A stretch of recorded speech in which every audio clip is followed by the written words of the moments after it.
What is doing? I hate doing it, but I want everyone to like, subscribe, follow us on our Instagram, hit the subscribe button right there. One click, it's totally free. It helps the channel grow. Share the content, comment, do all that good stuff. Help us keep bringing you 3000 podcast. Now to the guest. Cheers. What is doing? My name's Maloney. This is the 3000 podcast. I'm joined today by a creative. I'm not going to say what you actually do because you're in a bit of a transitional time here. What is doing? Yes, I am. I'm joined by Brea Lanyon. Yes. Did I get that correct? Correct. Brie like the cheese. Brie like the cheese and Lanyon like... That thing around your neck, leg. kind I think of. that's a lanyard, but it sounds similar. I get that a bit. Yeah, okay. I appreciate you coming down. Now, you are a tattoo artist, but you are transitioning. So we're going to talk a little bit about that into a different field. Tattooing has been good, but you're not really into it at the moment. What's happening there? Oh, I love it, but I've just had this epiphany that I'm not just a tattoo artist, I'm an artist, and I'm transitioning from skin to steel. Oh, skin to steel. All right, this is going to be an interesting chat. Let's start at the beginning. Let's talk about your artistic journey growing up, how you got into art and then into tattooing. I was always drawing since I was a baby. I grew up on a farm drawing pictures of my dad's tractors. Then we moved to the river. I was drawing pictures of the paddle steamers going past, always creating, always making art.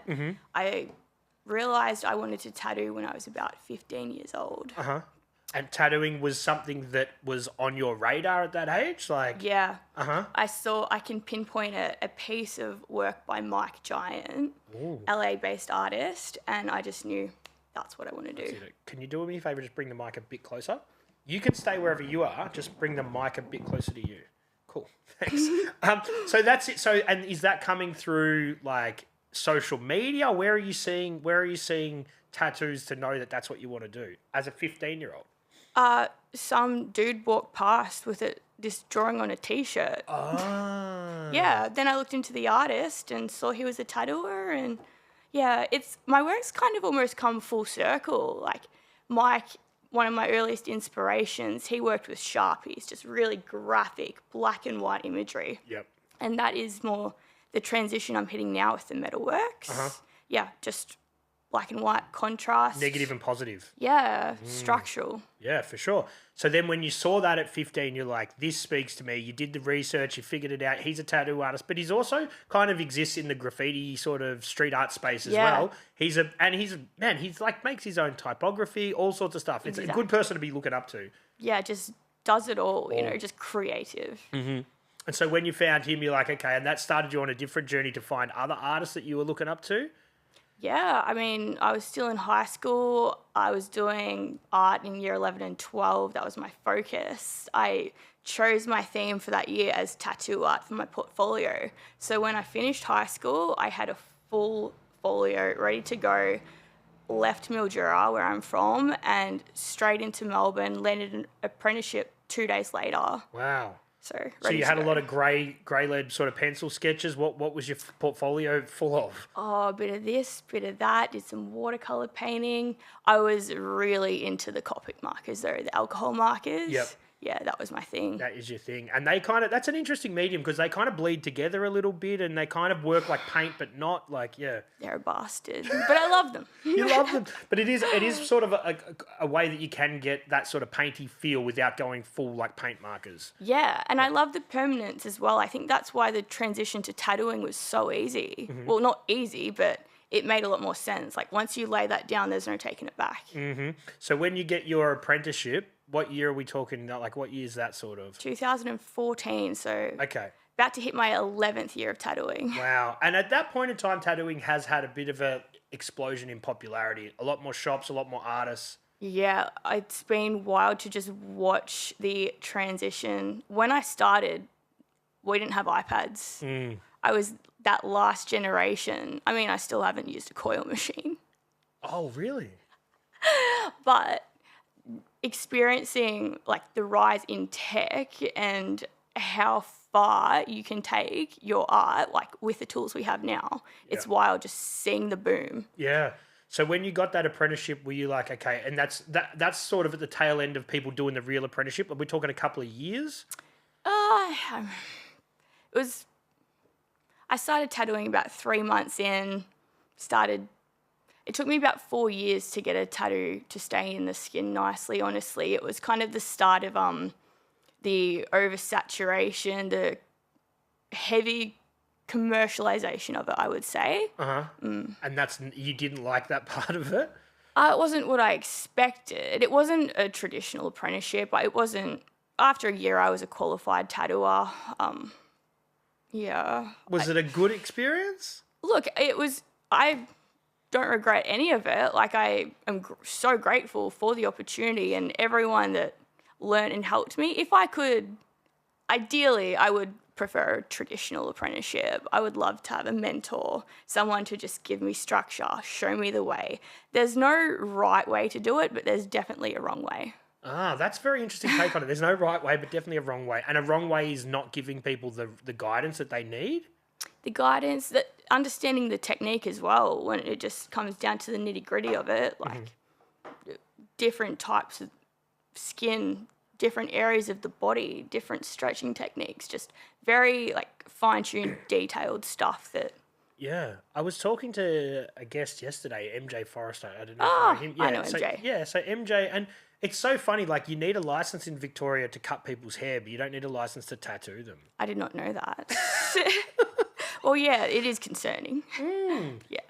Obviously all the shops and stuff have their own regulations that they've got to comply with, but as an individual, I don't think you need any accreditation. No, I was shocked. I went out and did my bloodborne pathogen course because I was shocked that anyone can just walk into a studio and off you go. Yeah, and you'd think that after that sort of, in the last, say 20 years in the spike in popularity of tattooing, that they would have regulated that. It seems kind of odd. They regulate fucking everything else. Right? I mean, it's well on its way. I'm licensed to tattoo in New South Wales, same with Queensland, but that's more focusing on different areas of the industry. Not so much health and safety, not so much the professionalism of it, more just the 80s kind of criminal side of it. Yeah, and that's exactly what he was saying. It seems like it's a bit stuck in the past. And in Melbourne or Victoria where we regulate everything just seems kind of odd. Anyway, it is what it is. So then you were a fully fledged tattooer, and then did you start to find your own style? At that stage, are you doing walk-ins and whatever you can get your hands on? Yep, street shop for the first 5 years, loved it, loved the challenge of it all. I really wanted to do neo-traditional. That wasn't popping at that stage. I was the mandala gal, I was the dot work gal. After a few years, I started to build a client base, started to do my pretty little sparkly love hearts. I was doing flowers, animals, and then it just started developing into just large scale, big pieces. And I noticed my clientele changing as my work changed as well. In what way? It was 95% female when I started. I tattoo a lot more men now, all kinds. Yeah.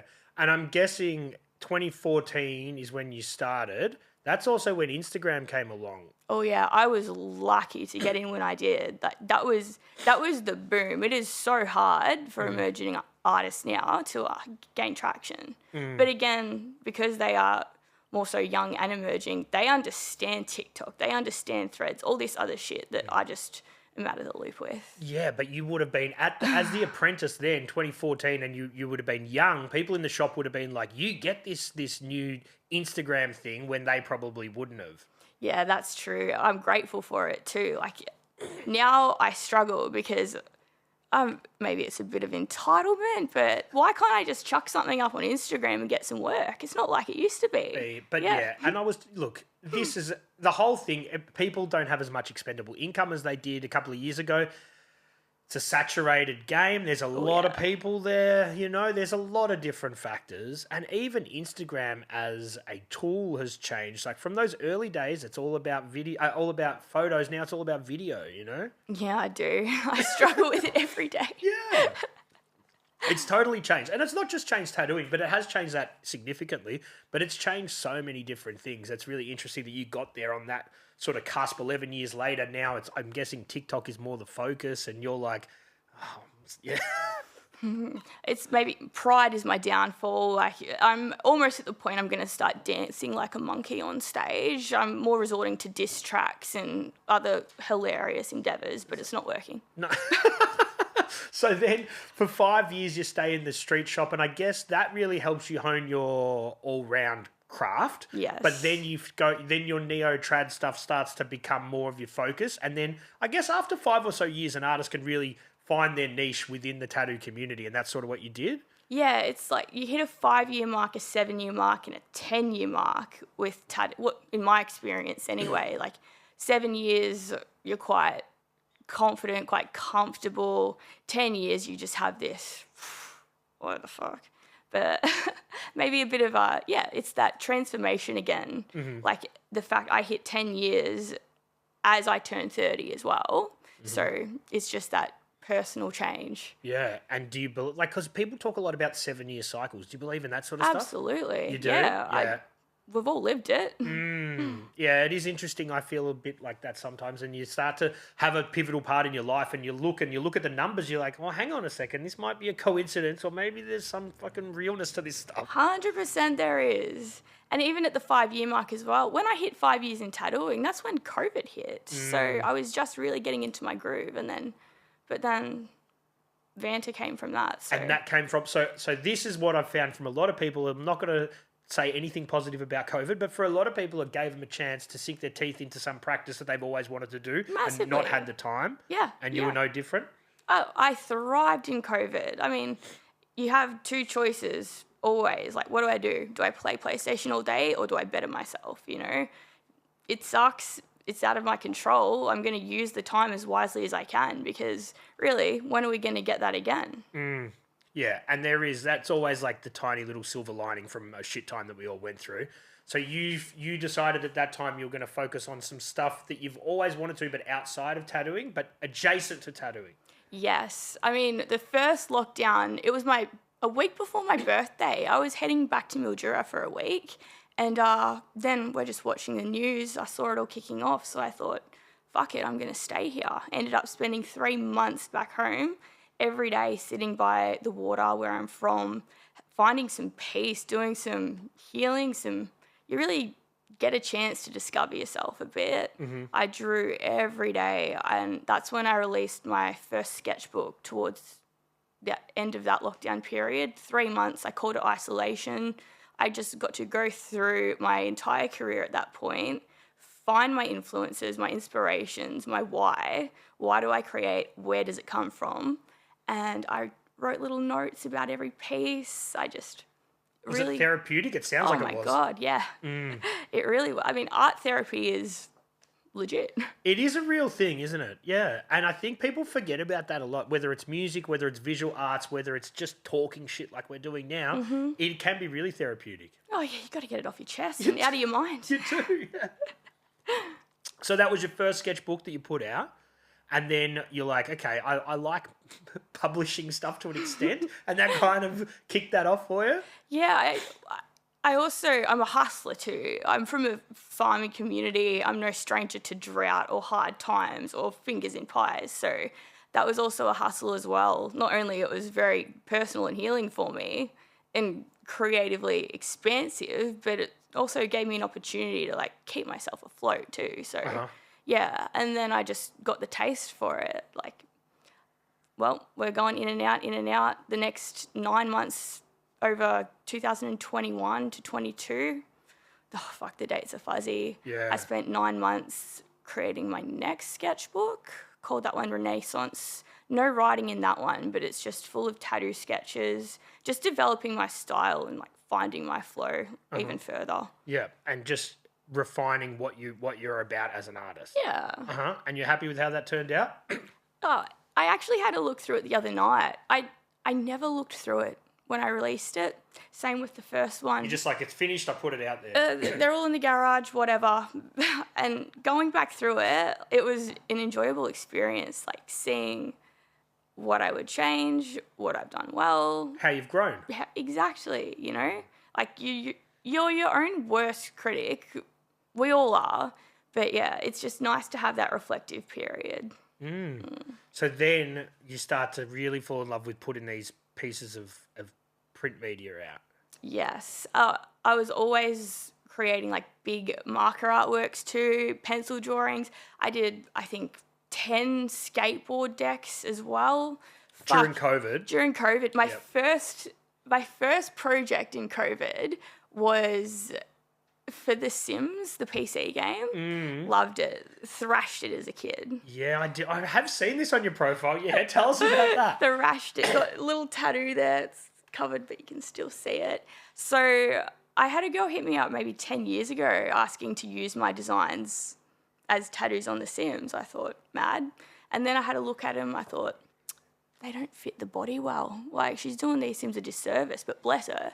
So I started dabbling in game design, and That's can of hard. worms. Yeah, I did my best. I just put it up as a free download, The Sims 4 tattoo pack.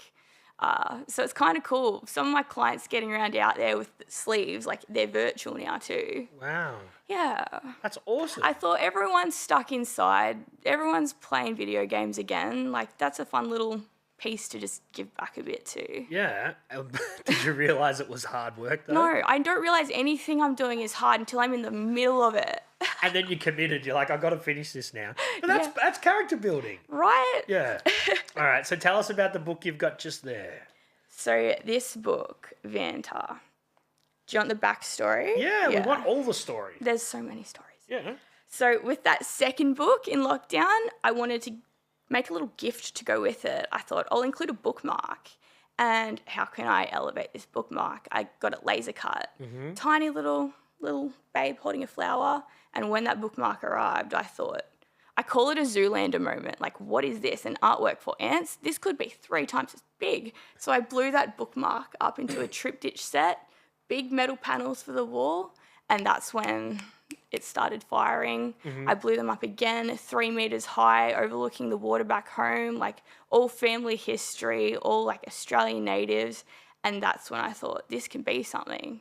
I could do chandeliers, I could do balustrades, stairs, building facades, dining ware, homewares. It's just endless. I see it everywhere. Yeah, but it's a totally different sort of concept to the illustrating, because you got to worry about the negative, and like it's like creating stencils as a kid when you make a spray paint stencil. Yeah. The bits have to join together in a cohesive way, but you want them to look like those bits are a part of it, and it's not ugly where they join together. Nailed it. Yeah. Exactly. It's stencil art. Yeah. So with my tattoo work, it was always very bold and line work heavy anyway. So, I mean, it's a whole design language I've developed from this.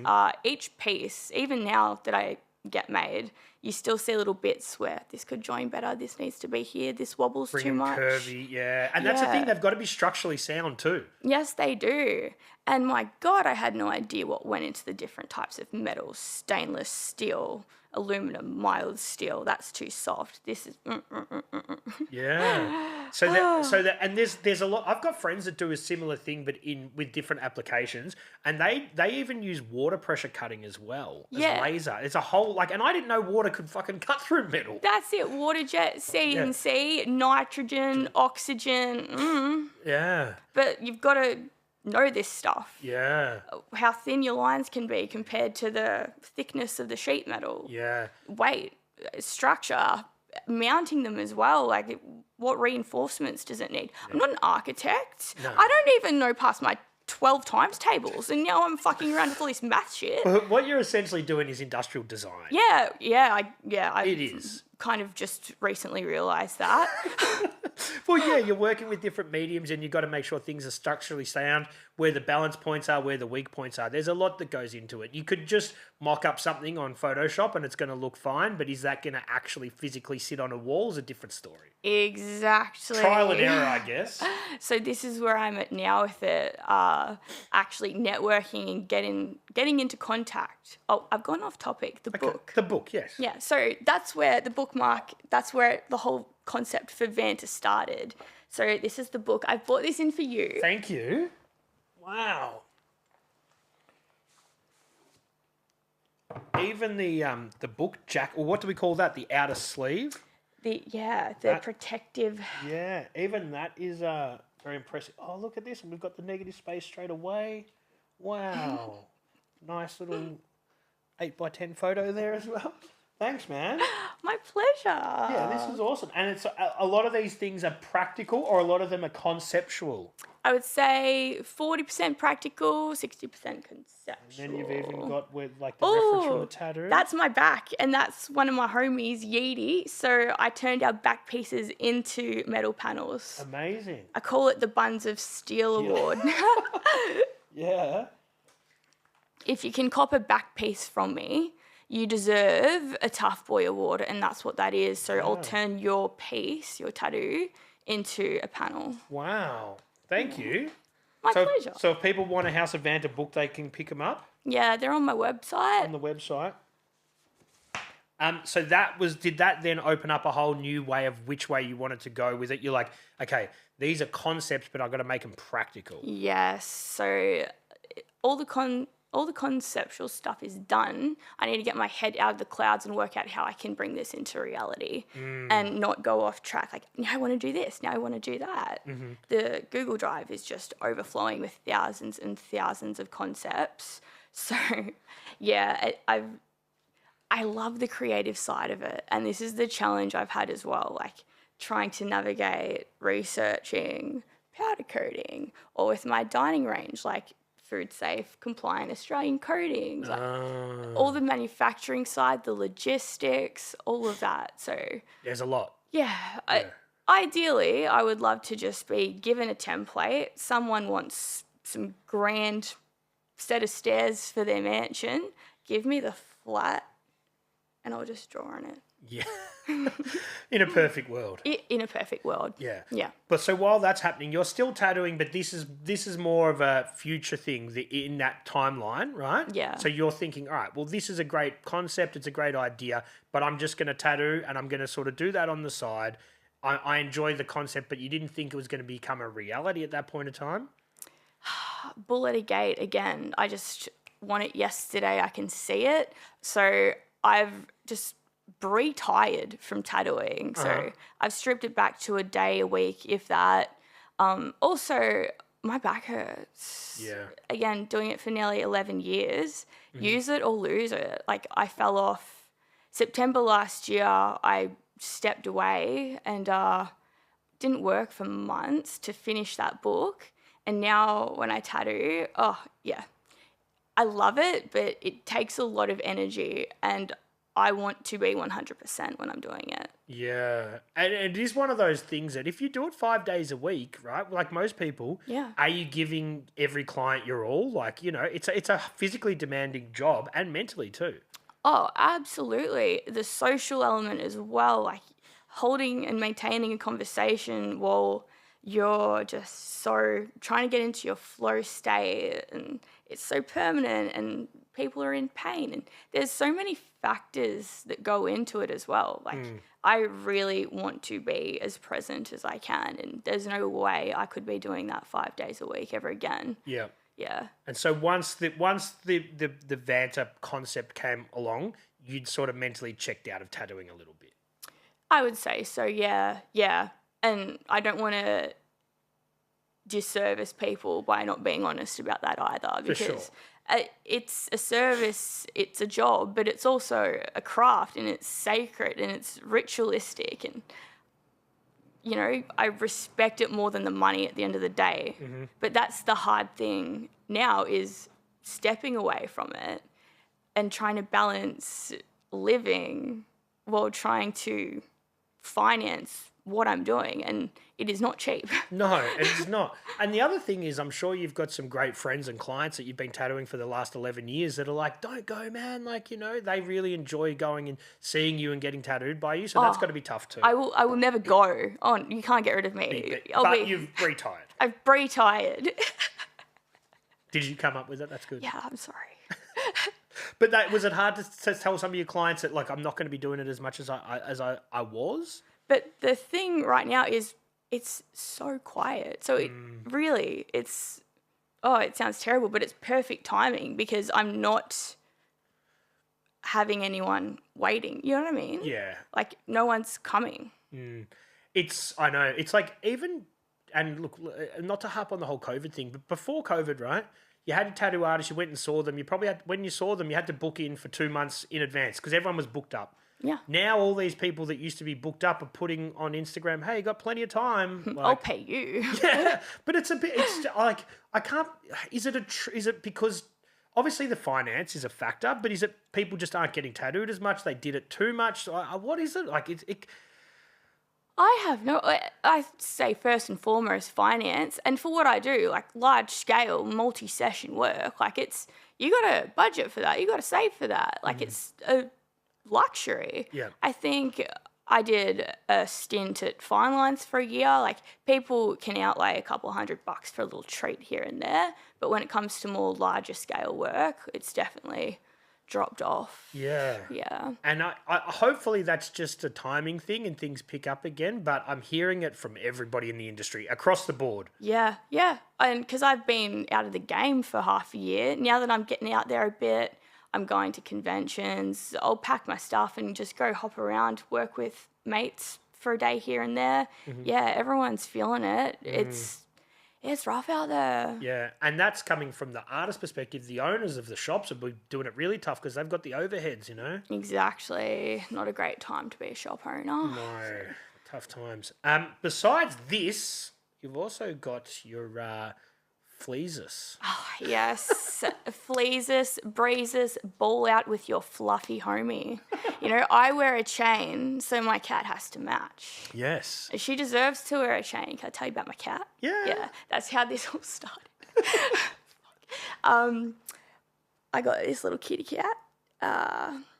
Super sweet little thing. Had her for about a week. Noticed she had this big belly. I thought she was just fat. And then one day she was struggling to walk, so I took her to the vets. They said it's probably just worms. Worm her. If nothing changes in a week, bring her back in. Took her back in. They call me later that day. I'm in the middle of setting up for a tattoo. My client's waiting there. They say, it's coronavirus. In your cat? Yes. Coronavirus. FIP. It's not COVID. What? It's like feline corona? Yeah, it's a coronavirus. So, okay. But, I'm an artist. I like to paint pictures. Yeah. So then what happened? So they said she's got 3 to 7 days to live. Oh, God. I know. There's an experimental treatment available. Thousands and thousands of dollars. I'm just sitting there like, my client's listening to all of this. She says, go home. I say, no, get in the chair. I can't do anything about this to 7 p.m. Please take my mind off it. Yeah, bury yourself in your work. Oh, for real. So I rock up at the vet that night. They say, we've got a vial here ready to go. If you want a night to think about it, you've given her 3 days to live. Jab her and I'll work something out. Like, a lot of money. I've had her for 2 weeks and, no pet insurance, nothing like that. That's a scam anyway. But I thought, what am I going to do? So I'm thinking, $10 a ticket, win a full day tattoo, help save my cat. I raised all of the money within a week. Wow. Paid for her whole treatment. She was on pills for 165 days. Wow. It was the first case they'd treated at the vet. Like a test case. Oh my God. And made a full recovery. Wow. Full recovery. So her name's Dibs. She became the notorious DIB. So she's got her own line called Fleasus. So it's like the Prada of pet wear. Fleasus Porture. So Porture. You love a good pun. I think I was a rapper in my past life. Yeah. And so that's obviously been a fun project and something that's come out of about a negative situation. And that the community too, everyone getting around, like chipping in, helping out. I still get emails now like, hey Brea, hope you and Dibs are well. It meant the absolute world because she's my personal assistant. I'm at home 6-7 days a week, She's there chilling with me, I'm drawing. Yeah. So nice. Yeah, and like even it's so like when you get those pets, even if it has been a couple of weeks, you get so emotionally attached to them. When the vets start dangling dollar signs, like you just go like, of course, like we'll work it out. It's money, Yeah, right. I am from a farming background, so my dad can't know about this, but. Well, yeah, that's a different scenario. But I guess you can't fall in love with animals when you live on a farm. Yeah, to an extent, you know. But you get so attached. I had to do what I could, and I wouldn't have been able to do it without everyone's support. So she's the West Side pussy, the notorious DIB. And so Fleasus is still, you still got that going? I mean, no. I mean, I've got a heap of stuff ready to go. I just don't have time. Okay. I'd love to pop Fleasus off because now I like to combine everything I do. So Vanta and Fleasus collab, you know, I want to give her fancy Vanta pet bed, fancy pet bowls, fancy cat tree, like metal. All pet furniture is ugly, so isn't it? It's beige. Nah, elevate it all, you know? Make it a piece of art, not just that hideous giant cat tree in the corner. Yeah. Yeah, pet, and even just like most pet stuff is pretty gross, isn't it? Yeah. Yeah, it is. All right, so then after COVID, you decide that tattooing it's your love, but it's not going to be for you. And then you like the Vanta way, that's the way forward. Yeah. Does it take a lot of soul searching and figure out, I'm going to actually sort of step away from tattooing? It would be hard. It's so hard. I realized halfway through Vanta that I'm an entrepreneur. I can't even say the word. But there's so much noise as well that there's so many people that tell you, what are you doing? Why would you leave that? Like, you're doing well there. Stay there. That's comfortable. You're safe. It'll always be there if you want to come back to it. I love it more because I do it less. Mm-hmm. Yeah, and fuck, like, you tend to get so boxed in as a tattooer. You know, pigeonhole yourself a bit. You stay with your crowd, like, and you love what you do, but at the same time, it's very gatekeepy too. You know, if you're not fully committed to this, then. So, ignoring that noise, and just dipping my toe into something completely left of field for me that I'm not business minded. I've run a business as a tattooer for a decade, yeah, but this is a whole nother ball game. Like, I've got to take it seriously, you know, like I've had such a free life for the past decade as a tattoo artist, traveling around conventions, it's great. But also when you kind of step into that other world of business and there's deadlines, there's other people rely on you and other people expect things from you. So that's been a big challenge, having structure. Yeah. But like from the tattoo perspective, you've always got clients and, you know, as someone who owns a shop relying on you in different things, it's just dealing with that in a different capacity. Yes, exactly. I draw pictures. I'm trying to learn to articulate my words better. But exactly, it's just a different form, I guess, that I'm just getting the feel for. Yeah. And it seems like for you, turning 30 was a bit of a moment where you're like, okay, I'm where am I going? I've got to, you know? I mean, I think that was 27 for me. Right. Yeah, I think that's 27 to 28. They say that's the age you have massive, like, reality check, bitch slap from life. Like, you kind of start to discover yourself a bit. And yeah, 2023 was my big turning point. My biggest, I think. And what brought that on? At the start of the year, a relationship breakup of 12 years since I was 15. Yeah, so... That's your whole adult life. Yeah. So going through that and finding yourself and realising, wow, that is a hectic thing to experience. So you're almost like... I was speed running. That year I caught 57 flights. Wow. Yeah. Domestic and internationally? Yeah. I did 13 conventions. I was all over the place, hopping around. I'm still catching up from it now. I'll be feeling it in 5 years, definitely. So your mentality was, I just want to get away from this situation. I'm just going to move around and bury myself in the work? No, I'm just going to go... have as many experiences as I can. Yeah.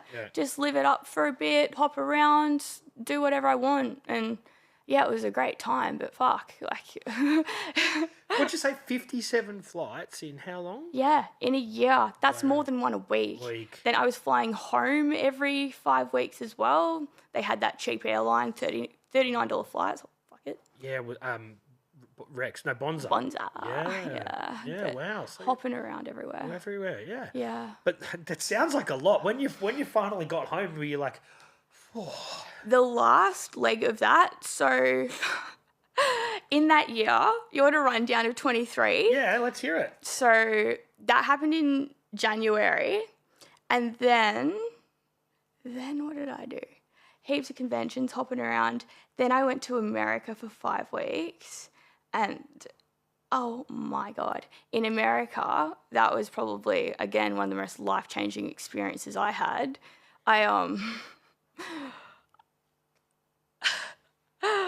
I was in a shooting in Memphis. What?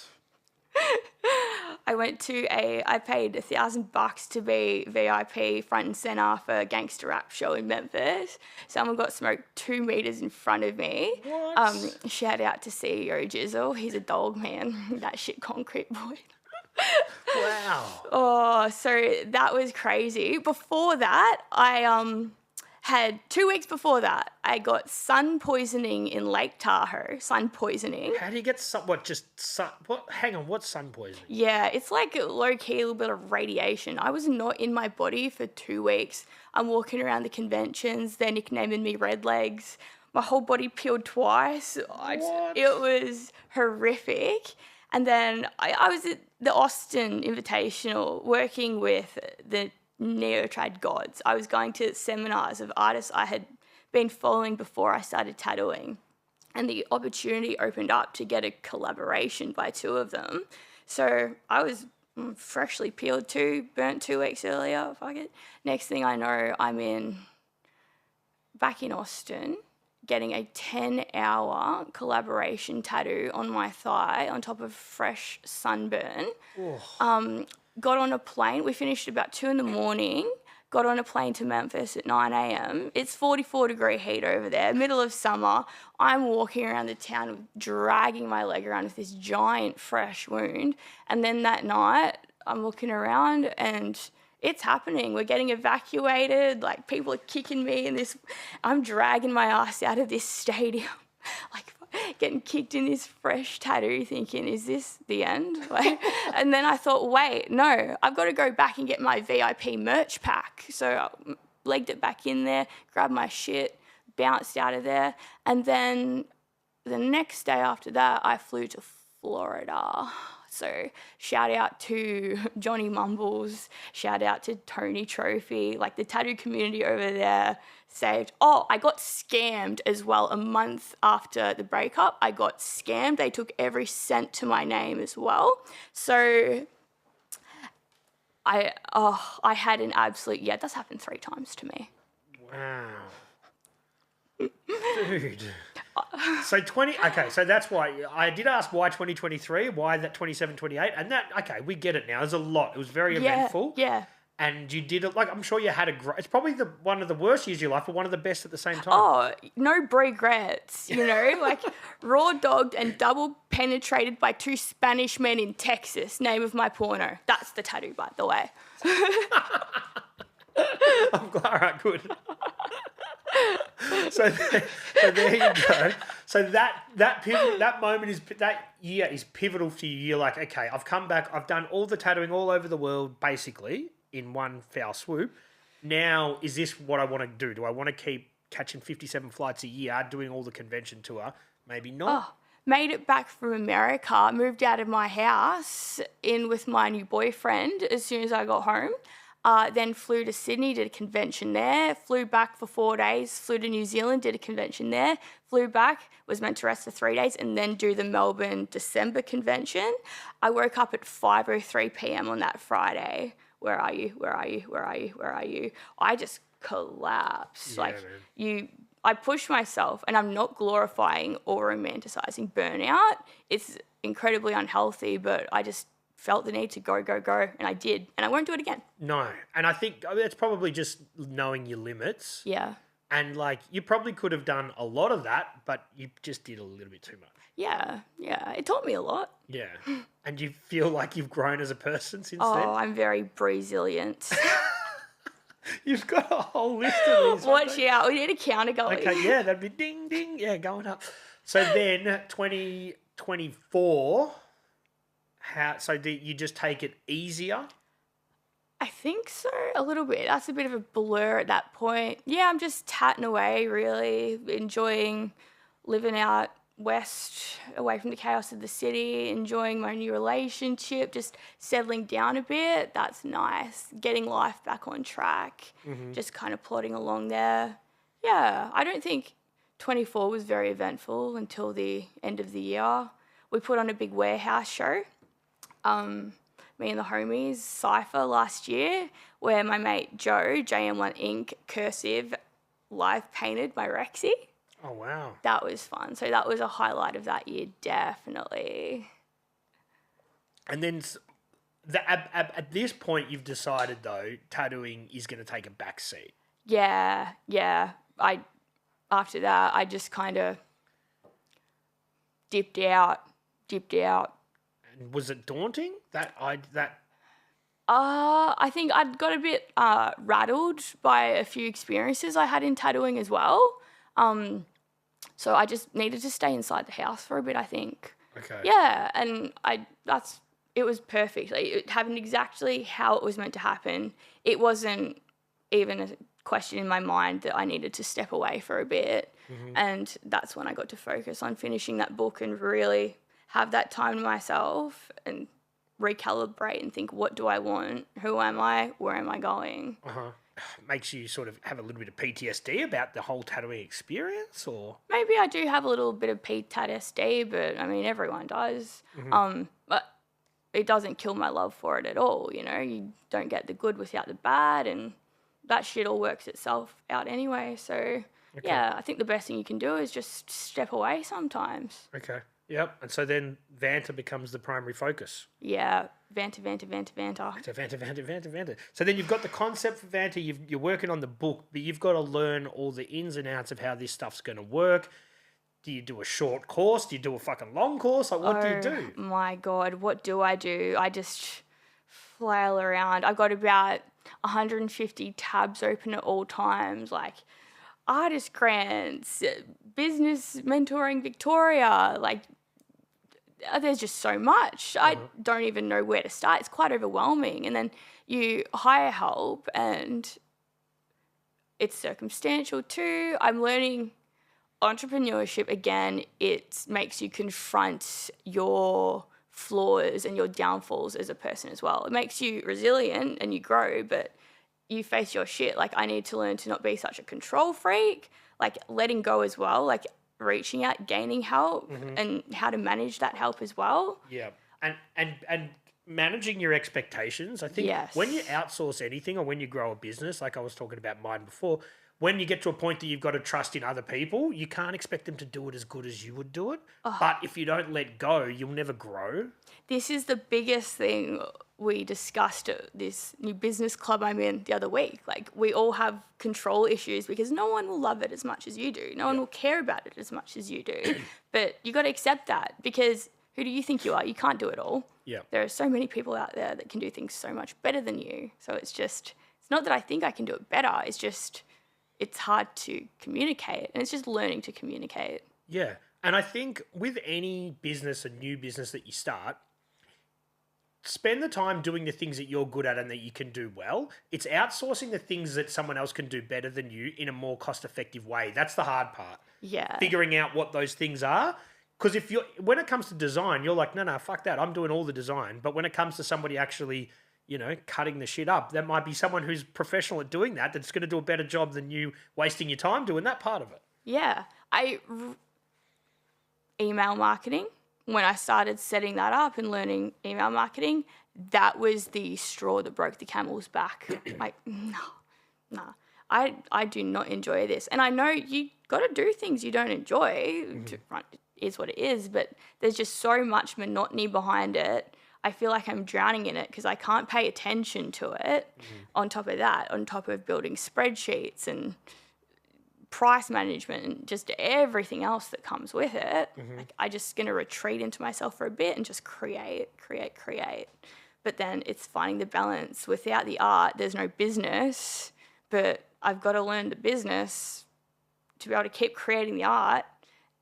It's a catch-22. It is. But this is why so many people are successful in partnerships, business partnerships, because you might be the creator and then there's somebody who's really good at doing all that shit that you're not good at, but they're not good at creating. And that's why people are very successful with partnerships. Yes. The business yin to my creative yang, that is what I am searching for.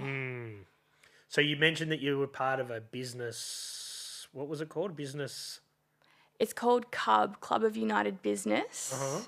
It's fantastic. I aim to go in there twice a week. They've got a beautiful space where I go and create and draw. They have seminars there, like meet and greet nights.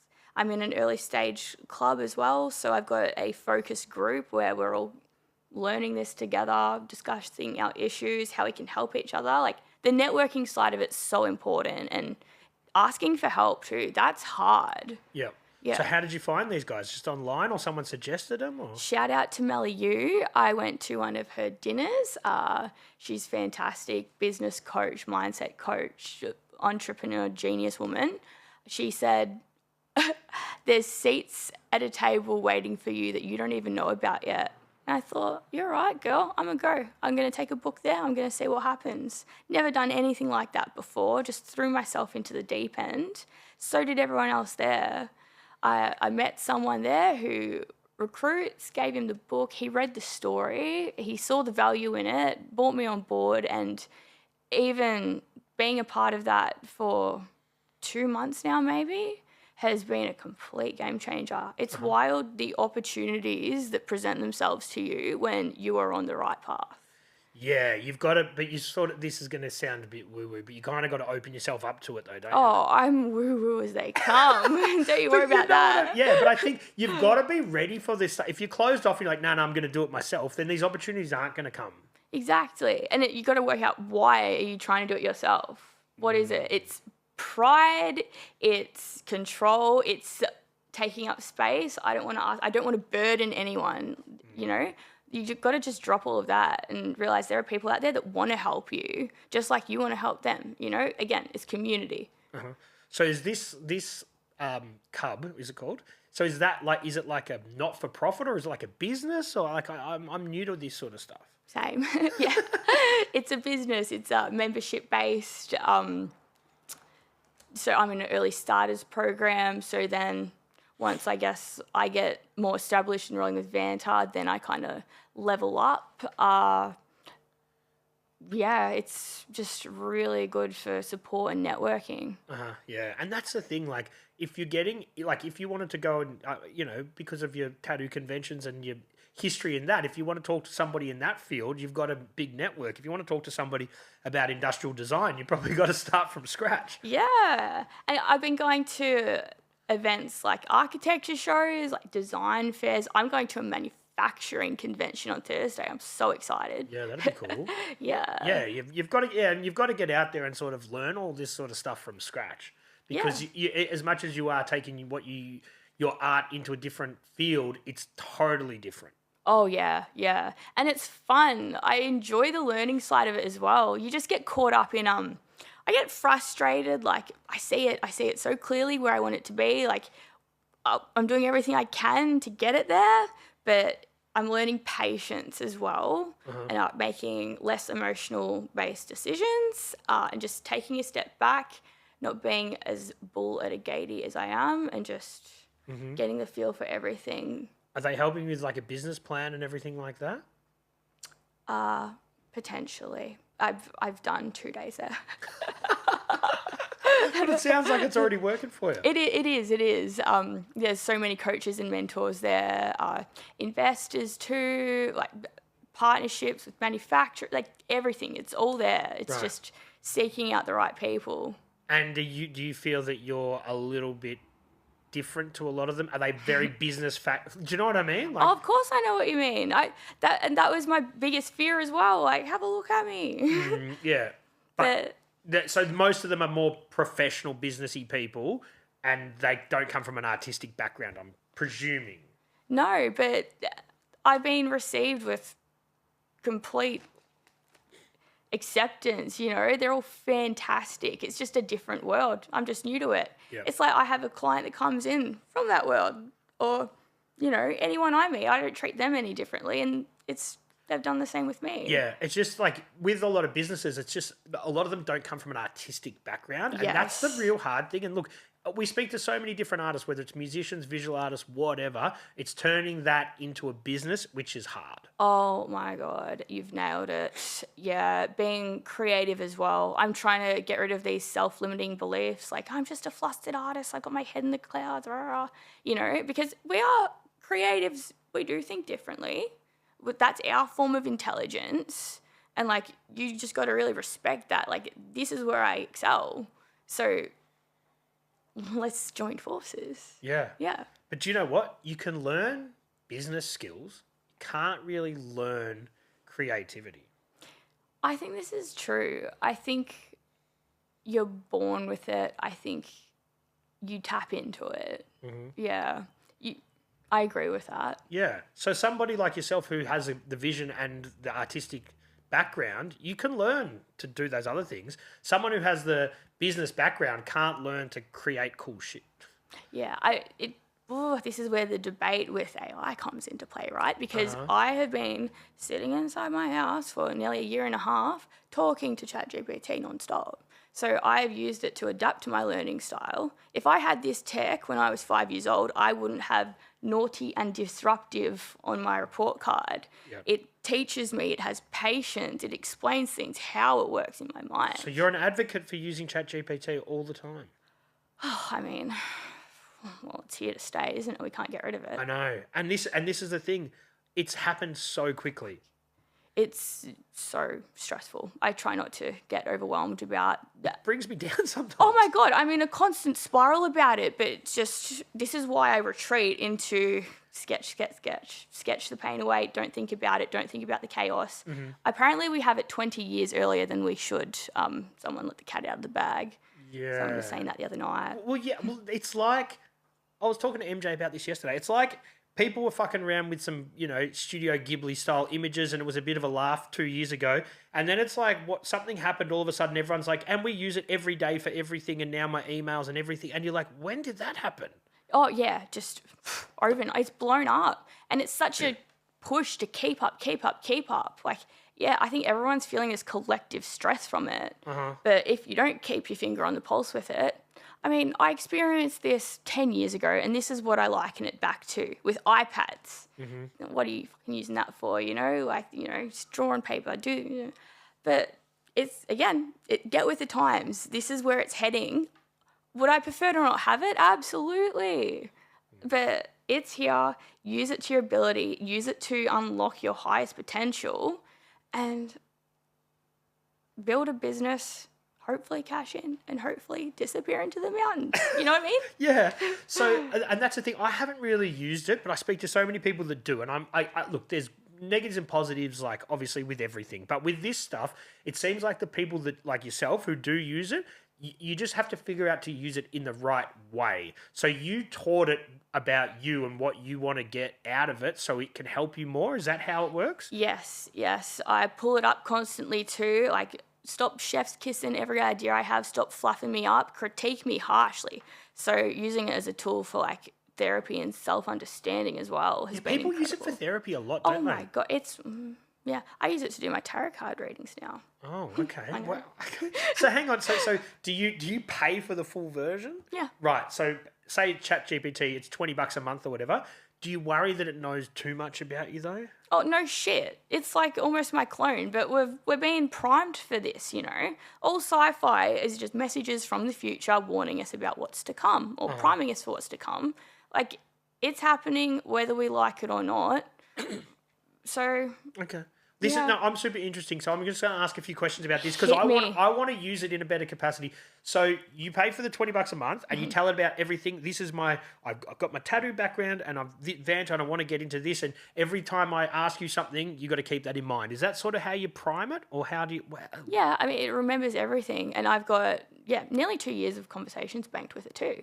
So everything, anything you can think of.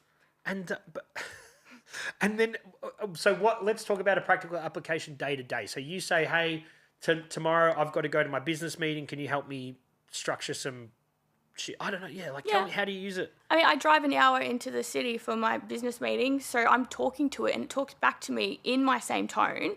So it helps me articulate, it helps me pitch. I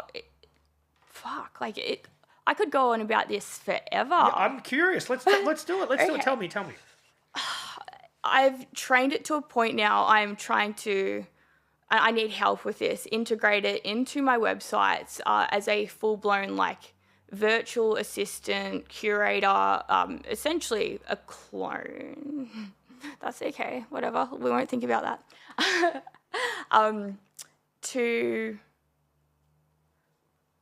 I forgot what I was saying. Well, you need someone to help you integrate it into the website because you've made it basically a clone. Any question you have about anything when it comes to Vanta or my subsidiary brands like Bravo for my partner with the pasta bar we want to build one day and how that integrates and my future plans, my 5-year plan, my 10-year plan, Vanta Studios, Cypher Collective, Fleasus, anything you can think of, any question you have, you can ask it and it will give you an accurate answer. But this is where I get confused. Will it give you an accurate answer or the public? Because it knows so much about you because you pay for it. It doesn't make that known to others? Yeah, no, that's just in my account. But all of these questions I feed it, all of this information I feed it, I put into a spreadsheet. So I'm building a massive data set. Super interesting. Yeah. I love to hear an artist that is actually using it to try and better themselves because most artists are going, this shit's scary and it can fuck right off. Don't be ignorant to it. Use it to your advantage. People just think, oh, fuck AI because it's ripping off my design style. Well, yeah, it is. It's doing it to me. It's doing it to you. It's doing it to everyone. But how can you use it instead of getting left behind? Uh-huh. So I use it to generate images of homes for me to superimpose my panels onto. So I don't get done for copyright, whatever's in the book. I haven't taken someone else's photography of a high-end house. So it's very conceptual. You can spot the AI if you know what you're looking for. You can see but it's my way of getting around issues like that, expanding my ideas as well. I talk to it, I give it concepts, help me brainstorm, help me marry my brands together. What collaboration can we do with Bravo, for example, little cocktail range, little freeze-dried cocktail mixes my partner's making. I'm pairing that with a Vanta custom cocktail glass for each one, doing a little gift set. Then I'm doing a panel of the lady holding the cocktail with the fruit, a Vanta panel, then a fine art drawing, and then that's inspired me to design a tattoo sleeve of a woman with a espresso martini, or just how can I get creative with it? How can I bring all of my ideas together? Yeah. Well, it seems like you've got your head around it. A lot of people are just oh, I don't know how it works. And you've been an early adapter. I am such a massive advocate for it because it's changed my life. It's expanded my mind. It's helped me understand things. That's why I feel so much pressure, because I feel like I'm making up for the past 28 years of just thinking I was stupid, because you get that again, creative intelligence, very disrespected in a way in school, again, from a farming community, did not fit the picture there. You should be a teacher. What are you doing? Tattooing? No. Woman? No. So just being able to have a tool by my side that can just hold your hand along the way. Yeah. I love my robot friends. What's their name? Deb. Oh, right. Yeah, just by accident. I don't know why that happened. I won't let it name itself. I'm careful how sentient I let it become. I don't ask it, but then you get on those late night, 2 a.m., we've got 2 parts in lives, in our lives, simulation theory, like you get really deep. You lose your mind in it a bit, and I guess that's the creative brain just going wild with it. But the answers it can give you, and then like looking into how much it's progressing, like we probably have access to 1% of what it's capable of. I mean, I was reading the other day that Google shut down their quantum computer that they've been building for 20 years. Yeah. That's terrifying. Yeah. At least they shut it down. But whatever. Don't worry about it. So besides ChatGPT, do you use other AI as well? Because there's heaps of different programs out there now. Yeah, there's so many. I was using Sintra with all the bots for business building, but you can just, it's too much. Yeah. It's too much. It's so overwhelming. And with having my mind opened so much with all of these ideas, like it becomes so cluttered. You take on too much. I feel very overloaded very often, very consumed by it, consumed by Vanta, the possibilities, consumed by like the hunger for the knowledge that it's giving me. You forget to live in the real world. I mean, my boyfriend comes home and he says, you're sitting there at the kitchen bench like a fucking goblin talking into your laptop, whispering away at it, like just... But you're taking in knowledge. Yeah, it's finding the balance with it, but like stop taking the computer to bed, start sleeping more, looking after yourself, just, yeah. But it's like anything, isn't it? Like you just want to use it and not let it use you, like not let it consume you. Use it and then be like, okay, that's enough GPT for today. Yeah, it's that addictive personality, you know. That's what I'm currently addicted to, I guess. Like, Really? Yeah, oh, massively, yeah. I wonder if, I'm guessing a lot of people that probably would have been addicted to social media are probably addicted to that now, having that constant thread going. That's the thing, and I'm very toxically productive too. I will not scroll. I will not consume social media. Listen to me, I sound like an asshole. No, but if you're being yourself... But you know what I mean? Like my dad would always say, watch something educational, don't watch cartoons. And now I'm just kind of on that path. Like, yeah, I wanna be better. I wanna learn. I wanna study. I wanna build a business. I'm highly ambitious, highly motivated, but to a detriment because I know it's toxic. I know it affects my health, my sleep, my relationships. So it's just starting to back off on it a bit. And this is something I haven't even thought about until then, that we are potentially... There might be an epidemic of people that are addicted to their AI. Oh, we have already formed emotional bonds with it. That's new to me. I haven't even thought about that. I've just been stressed out in the last 6 months about how half the workforce will probably lose their jobs because it's going to automate everything. I haven't even thought about people getting addicted to it. The double-edged sword, right? Use it. It's great until it consumes you. Yeah. I was like a podcast I was listening to the other day, and they were talking to an AI professional sort of guy who, developed a lot of that stuff. And he said, as society, as humans, we need to learn how to use it before it uses us. And that was like, yeah, that makes sense. Yeah, my theory is just cash in as quick as you can and bounce. That's why I'm just going so hard to just build this. Yeah. See it through and disappear and be a human again. Yeah. But that's future focus. Like, what's the point of doing anything if you're not living in the present? Very much so. But I also think it takes a little bit of maturity to be like, because you said, I want it yesterday, I want it now. But as you get older, you realise nothing happens at the drop of a hat. You've got to put the hard yards in. So yes, you do. There's seeing the light at the end of the tunnel and having that understanding that, yep, if I put in the work here, I'll get to where I want to go. Yeah. That's the only way. You've got to build solid foundations. There's no shortcuts. No. And the world we live in is so short attention span. Yep. It's so instant gratification. Like, no, it's not how it works. No, and that's the thing. And I'm guessing when you tell people you're going to step back from tattooing, they're like, you've worked so hard to get here, and 10 years later, but you're like, okay, if it's not fulfilling me, then it's time to move on. Yeah, I will always chase what I'm passionate about, what grabs me. Yep. When I started tattooing, I would always say there's nothing else I can see myself doing. Like, this is it. This is what I love. Nothing else interests me. You never know. Yeah. You never know. I hope I don't get bored of this. And No, but I think things go in 10-year cycles or 7-year cycles or whatever it is, where you probably get to a point where, okay, I've done that now, and then what's the next challenge? Yeah. And that's, a lot of people don't have that, and they're the people that buy a house, work a job, retire, and they're probably content. yeah, But they're not going to change anything. Yeah. They're not going to change the world. I can't personally live like that. I No. get itchy. Yeah.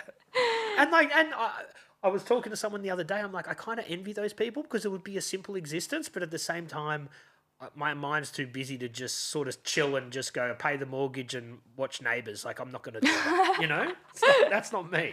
I know exactly what you mean. Like, you look at that lifestyle and you think, fuck, is it really worth just pushing shit uphill constantly and my hair falling out and, but nah, yeah, it's worth it. Sometimes it is. It's hard work being a little bit abnormal. But they're the most interesting people. Aren't they? Yeah, it's a party up here. Sometimes too much. Oh, yeah. Man, yeah, I can't stop my head going sometimes just like it. But that's what's cool about doing these podcasts. Put the phones away, no chat GPT, whatever, and you just talk to somebody and you can just have a good conversation, which we lack doing in normal society now. Yeah. People will watch something while they're on their phone, while they're doing something else, while they're driving. You know what I mean? Yeah, while they're driving, while they're eating, it's in you. You can't get away from it. Put it down. Yeah, I know. And that's the scary thing. I think we're just starting to get used to people using their phones for everything. Now we've got this whole new AI thing and it's all changing. To think the next generation will not know what life was like without AI, without any of this, and where it's heading in the next 5 years. And these are the things that keep me up at night as well. I'm 30. I'm entering a new phase of my life. Massive transitional period. You start thinking about the next chapter. You start thinking about kids. And then when you've got that other side to it, like the reality of everything, it's hard to know what to do. It's hard to maintain that positive mindset. Like you torture yourself. It is, man. I've got a 5-year-old kid and it stresses me out. I'm like, I don't even know what the world's going to be. I'm like, all parents have sort of said that, but I don't even know. By the time he's in his 20s, where are we going to be living? Exactly. And it stresses me out. Do you think that's how your parents felt? Or I think this is just so much more intense. It is. It's super new. Like, I remember my grandma, my nan looked after me a lot as a kid, and I remember her saying, by the time that he's, to other people, he's a grown up, the world will be a horrible place, blah, blah, blah, because, I think drugs were taken over and, crimes all out of control. That's the least of our worries, man. Like, take it back to the 70s. They had it worked out. But yeah, I think it's pretty normal for all generations to worry about where the kids are growing up, and everyone thinks that their generation was the right. I grew up in the best era. Everyone thinks that. Mm-hmm. But I think collectively now everybody's kind of worried about where it's going. Yeah. Because it used to be, I wonder what the world will be like in 20 years' time. It's going to be cooked. Now people are like 2030. What's going to happen? Like in 4 or 5 years' time. For real. Hey, just trapped in your box, getting your Uber idiocracy. Yeah, well, exactly. And that's sort of where it's going. Mm-hmm. And it stresses me out, man. And I think I talk about it on this show way too much, but I feel like it's everywhere. It's collective. Yeah. And you feel the energy too. Energy, yeah. My best friend, shout out to Zoe Clues, told me about these number counters, these random generated number counters. They put them all around New York and they were just all flicking at a different, no pattern, no synchronicity, nothing. Mm-hmm. Then 9/11 happened and the collective stress, the collective energy did something to the technology, the frequency, whatever. All of these random number counters started flickering in the exact same sequence, the same numbers. So it is... Again, getting on the woo-woo shit, well, that's a vibration thing. Vibration, yeah. And I don't understand how that stuff works, but it works because vibrations and feelings and how, that is such a huge factor. Intuition, everything. Yeah. It's a real thing. And people say, you meet someone, I got a good vibe, I got to get bad vibe. We don't know how that works. You just get it. Yeah. It's something primal that we've lost touch with. Yeah. Because there's so much noise. But that's the thing. Us, essentially, we're humans where animals or whatever you want to say, right? And then as we've became more institutionalized with technology, we start stressing about other things, and we've lost touch to what we sort of were. Yeah. I mean, you call that evolution. We've just adapted technologically. I feel like it's just a battle of tech and spirituality right now. Like, where are we going to head? Like, who knows? We don't know. It's scary and somewhat exciting, but I think for me, I'm more hesitant than excited. Yeah. I've got a bit of an eye twitch from it, but that's okay. Yeah. And do you actually ask like ChatGPT these questions? Yes. Like, where are we heading? Yeah, and see, that's almost like a weird cycle anyway. Yeah, well, everyone else is asking it that anyway, so I'm a little bit more fuel in the fire, whatever. Uh-huh. And what does it say? What does it say? What did it tell me last time? I think it was just agreeing with me at that point. They haven't given it the update yet. See, yeah, because you've been using it for so long, do you notice when they make the updates? Yeah. I pull it back in too. I asked it to identify. The other night, I'm thinking for some reason about the 7 deadly sins. It's not something that's really taken my interest before, but do love the movie Seven. I'm thinking everyone's got a bit of that in them, but there's one. Everyone's got one. I think mine is pride. So I'm really trying to get deep down into myself and work my shit out. And I'm telling it, identify based off everything you know about me in the past 2 years, my toxic patterns and cycles I need to break. Whew. I said, do it harshly. Oh, man. It said you fluctuate between God complex and imposter syndrome, which is true. That's called being an artist. Yeah, but they are definitely polar opposites. It says one day you're a creative visionary and the next you're a piece of shit. Neither are true, but you need to cut this out. What else did it say? You thrive in chaos. Chaos is your comfort zone because that's all you've known for the past. So that is also true. You procrastinate by new idea, new project. You never finish anything, and that's productive procrastination. No, you've got a finished product right here. Thanks. Yeah, but fucking hell. All the Google Drive, it's scary in there. Mm-hmm. Yeah. So did it ring true with the stuff that it said? Yeah, no, it was spot on. I got it to just blast me, roast me, help me sort my shit out because I want to sort my shit out. Yeah. Just once you get down to your deepest shit, like childhood patterns. I'm an oldest child. Help me identify patterns in oldest children, like assertive, like more leader, seen as bossy. It just really helps me understand myself as well. So from a non-biased point of view too, because you've got to tell it, no fluff, harshly, but it's got to know you as well. Yeah, you need to have those runs on the board so it's figured out who you are, because it could just give you some bad advice if it doesn't know you well enough. Exactly. And that could spiral somebody. Yeah, you've got to be aware of it. You've got to be, it's dangerous. I'm learning a lot about it because I've only spoken to people that use it for professional applications. I haven't spoken to anybody who's used it for therapy. I've had a lot of time at home. And self-improvement, which I'm sure it could work, and it's a hell of a lot cheaper than $150 an hour for a therapist.